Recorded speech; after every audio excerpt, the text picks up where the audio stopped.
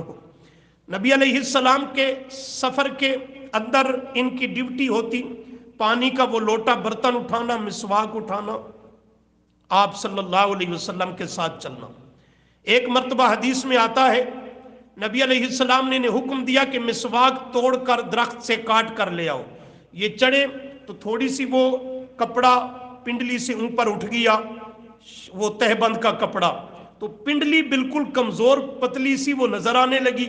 تو بعض صحابہ نے جو دیکھا تو ان کو ہنسی آئی، تو نبی علیہ السلام نے فرمایا ابن مسعود کی کمزور پنڈلی کو دیکھ کر ہنستے ہو، قیامت کے دن اللہ اس کو ایک ترازو کے پلڑے میں رکھے اور دوسرے ترازو کے پلڑے میں ساری کائنات کو رکھے، تب بھی اس کا وزن بڑھ جائے گا، تب بھی اس کا وزن، کیا معنی، اس کی عظمت کو دیکھو، کمزور جسم کو نہ دیکھو۔ یہ وہ ہے حضرت عبداللہ بن مسعود، پہلے جا کر فرماتے انا عبداللہ ابن مسعود، میں عبداللہ بن مسعود ہوں، مجھے معمولی نہ سمجھنا اور میری بات کو غور سے سننا۔ یہاں سے ایک اور سبق بھی ملتا ہے کہ کلام کا اثر ہوتا ہے متکلم کی حیثیت سے، ایسے ہی نا، متکلم جتنا اونچا ہوگا اس کے کلام میں اتنا اثر ہوگا، سننے والے اس کی اتنی قدر کریں گے اور دھیان سے سنیں گے۔ متکلم کلام کرنے والا، اس کی حیثیت کوئی نہیں تو اس کے کلام کو کون سننے کو تیار ہوگا؟ معاشرے میں نہیں دیکھتے کوئی عام سا آدمی ہو، یعنی جس کی شخصیت نمایاں نہیں، وہ کتنے خوبصورت موتی بکھیر رہا ہو، قیمتی گفتگو کر رہا ہو، کوئی دھیان دینے کو تیار ہی، اور یہ سیاسی لٹیرے وڈیرے سارا میڈیا لگا ان کے سامنے، حالانکہ ماردے ساریاں چبلن، کوئی انسانوں والی بات ہی کوئی نہیں ہوتی، لیکن وہ ایک عہدہ ہے، مقام ہے، مرتبہ ہے لوگوں کے ہاں، ان کا ایک شخصیت ہے اور متکلم کی عظمت ہے، تو سارا میڈیا اور ساری مخلوق وہاں جمع ہے۔ تو کلام کا زور اور اثر جو ہے دنیا کے اعتبار سے بھی اور دین کے اعتبار سے بھی، بات لمبی ہو جائے گی، صرف اشارہ کرتا ہوں۔ حضرت یوسف علیہ السلام کا تذکرہ دیکھیں، بھائیوں نے کنویں میں ڈالا، آپ نے بات کو سمجھنا ہے، کنویں سے راہگیر مسافروں نے حضرت یوسف کو غلام سمجھ کر کیا کر لیا، اٹھا لیا کہ وہ ہمیں ایک ملا ہے آگے جا کر بیچ دیں گے نوجوان، ان کو اپنا تعارف نہیں کروایا، خبردار کسے اٹھا رہے ہو، میں حضرت یعقوب کا بیٹا ہوں، اللہ کا پیغمبر ہے، حضرت اسحاق کا پوتا ہوں، ابراہیم کا پڑ پوتا ہوں، انہوں کو تعارف نہیں کروایا، انہوں نے مصر کی منڈی میں بازار میں جا کر فروخت کر دیا غلام کے طور پہ، بولی لگنے لگی، گاہک لگنے لگے، قیمت طے ہونے لگی، تعارف نہیں کروایا کہ کس کو بیچ رہے ہو، کس پر سودا کر رہے ہو، خریدنے والوں کسے خرید رہے ہو، میں حضرت یعقوب کا بیٹا یوسف ہوں، تعارف نہیں کروایا۔ عزیز مصر کے گھر میں آیا، زلیخا دعوت گناہ دینے لگی، تعارف نہیں کروایا، جیل میں ڈال دیا گیا، تعارف نہیں کروایا۔ کس کو جیل میں ڈالنے لگے ہو، کوئی معمولی نہیں، نبوت کے خاندان کا شہزادہ ہوں، نہیں تعارف کروایا۔ لیکن جب جیل کے دو قید کے ساتھی آئے نا خوابوں کی تعبیر پوچھنے، تو انہیں فرمایا خوابوں کی تعبیر بعد میں، پہلے رب کی توحید سنو۔ رب کی توحید جیل کی تنگ و تاریک کوٹڑی میں سنانے کا وقت آیا نا، تو وہاں اپنا تعارف کروایا۔ کیوں کروایا؟ کہ جب میری شخصیت نمایاں ہوگی تو اب اللہ کی توحید کی بات میں نے کرنی ہے، اس بات کو دھیان اور توجہ سے تب سنیں گے اور اہمیت دیں گے۔ وہاں فرمایا وَاتَّبَعْتُ مِلَّةَ آبَائِي ابراہیم و اسحاق و یعقوب، مجھے معمولی نہ سمجھنا، میں حضرت ابراہیم کا پڑپوتا ہوں، اسحاق کا پوتا ہوں، یعقوب کا بیٹا ہوں، اور انہی کی ملت اور دین پر ہوں۔ انہوں نے جو اپنے اپنے وقتوں میں پیغام سنایا، میں بھی وہی سنانے لگا ہوں۔ تو حضرت یوسف نے مسئلہ توحید سنانے سے پہلے اپنا تعارف کروایا تاکہ میری کلام کا وزن بڑھ جائے میرے حیثیت کو واضح ہونے پر۔ تو متکلم کی حیثیت کے مطابق کلام کا اثر ہوتا ہے. خیر بات دور نکل جائے گی. حضرت عبداللہ بن مسعود رضی اللہ عنہ نے بھی اپنا کیا کروایا؟ تعارف. اور آگے سنیے فرمایا واللہ الذی لا الہ غیرہ، واللہ مجھے اس اللہ کی قسم لا الہ غیرہ جس کے سوا کوئی معبود نہیں، جس کے سوا کوئی الہ اور لائق عبادت نہیں. دوسری حدیث میں تفصیل ہے، یہاں مختصر ہے. دوسری روایت میں فرماتے ہیں اے ظالموں، ابھی تک تو نبی علیہ السلام کو ہم سے جدا اور رخصت ہوئے زیادہ عرصہ نہیں گزرا. نبی علیہ السلام کا فراش، وہ بستر بچھونا ابھی تک موجود ہے. نبی علیہ السلام کا لباس اور دیگر آپ کی نشانیاں ابھی تک موجود ہیں اور آپ کے آثار موجود ہیں، اور تم نے اتنا جلدی اللہ کے پیغمبر کے دین میں بدعات کو جاری کر دیا. اور یہاں الفاظ آ رہے ہیں، فرمایا اس اللہ کی قسم جس کے سوا کوئی الہ اور معبود نہیں، لقد جیتم ببدعۃ ظلما، تم بڑی تاریک اور بری بدعت اللہ کے نبی کی مسجد میں ایجاد کر چکے ہو. لقد جیتم ببدعۃ ظلما، بڑی تاریک، اندھیری، بری بدعت تم اللہ کے محبوب صلی اللہ علیہ وسلم کے شہر میں، مدینہ الرسول میں، آپ کی مسجد میں لے کر کے بیٹھے ہو. ان کے اس عمل کو حضرت عبداللہ بن مسعود نے کیا فرمایا؟ یہ کیا ہے؟ گناہ کا کام کر رہے تھے، وہ تو ذکر کر رہے ہیں اللہ اکبر، لا الہ الا اللہ، سبحان اللہ، الحمدللہ. یہ ذکر کرنا تو عبادت ہے، یہ تو قرآن و حدیث سے ثابت ہے. لیکن انہوں نے جو مخصوص ایک حلقہ بنایا، ایک حیات اور شکل اختیار کی، ایک طرز اور طریقہ بنایا کہ وہ یوں حلقے بنا کر ٹولیوں میں بیٹھ گئے، اور ایک ان میں کہنے والا کہ اب اتنی مرتبہ پڑھو، اس کو متعین کرتا تعداد کو، وہ پڑھ لیتے. اب فلاں کلمہ اتنی مرتبہ پڑھو. ذکر اذکار ثابت ہے، اللہ اکبر کا ذکر کرنا بھی، الحمدللہ کا ذکر بھی، سبحان اللہ اور لا الہ الا اللہ کا ذکر کرنا بھی یہ ثابت ہے. اس کو بدعت نہیں کہا. انہوں نے جو مخصوص طرز اور طریقہ اپنایا اور بنایا، ان کے اس طریقے کو بدعت کہا کہ اس طریقے پر یہ ذکر اللہ کے نبی اور صحابہ نے کبھی نہیں کیا. جو طریقہ اور طرز تم نے اپنی طرف سے اپنایا، یہ طرز اور طریقہ بدعت ہے. اب اس آئینے میں ذرا معاشرے میں آ جاؤ. کئی مسجدوں میں نماز پڑھنے کا تمہیں اتفاق ہوتا ہوگا، خیر اب تو نہیں الحمدللہ. اس سے پہلے تو وہ جو ہی فرض نماز کا سلام پھیرتے ہیں تو افضل الذکر لا الہ، پوری مسجد کو سر پہ اٹھا لیتے ہیں، کرتے ہیں نا. اب افضل الذکر لا الہ الا اللہ، یہ ذکر تو ثابت ہے، یہ حدیث کے الفاظ ہیں. افضل الذکر لا الہ الا اللہ کو افضل الذکر قرار دیا. لیکن فرض نماز کے بعد بیک زبان بلند آواز سے ایک عادت اور روٹین بنا لینا، یہ طرز اور طریقہ یہ پیارے پیغمبر کی شریعت سے ثابت نہیں. یہ طرز اور طریقہ بدعت ہے. باقی لا الہ الا اللہ کا ذکر کرنا برحق ہے، لیکن اس طریقے پر کرنا یہ کیا بن جائے گا؟ اس لیے کہ یہ طریقہ نبی علیہ السلام سے ثابت. اگر آپ کو اتباع الرسول کا سبق یاد ہے تو پڑھا تھا. اتباع میں 3 چیزیں میں نے عرض کی تھی. سب سے پہلے دیکھ التأسی ان تفعل مثل فعلی، کہ وہ عمل شریعت سے ثابت ہے بھی صحیح یا نہیں. اگر ثابت ہے تو پھر دیکھ پیارے پیغمبر اور صحابہ نے کس طریقے پر اسے کیا. اس طرز اور طریقے پر اس کا کرنا ضروری ہے، طرز اور طریقے کو بدلنے کی بھی اجازت نہیں. اور پھر تیسرا یہ جذبہ ذہن میں رکھ کے کر کہ اللہ کے محبوب کی سنت اور تعلیمات پر عمل کر رہا ہوں. یہ ہے اتباع الرسول.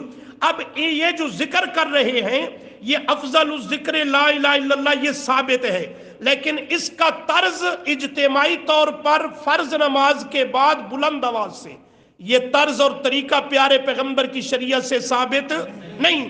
اپنی طرف سے بنایا تو اسی کا نام کیا بن جائے گا؟ بدعت بن جائے گا. اب لا الہ الا اللہ کے ذکر کو بدعت نہیں کہا جا رہا، ان کے اس طریقے اور طرز کو بدعت کہا جا رہا ہے. اسی طرح فوتگی کے موقع پر مخصوص قسم کے ذکر اذکار ہیں، لک پڑھواتے ہیں،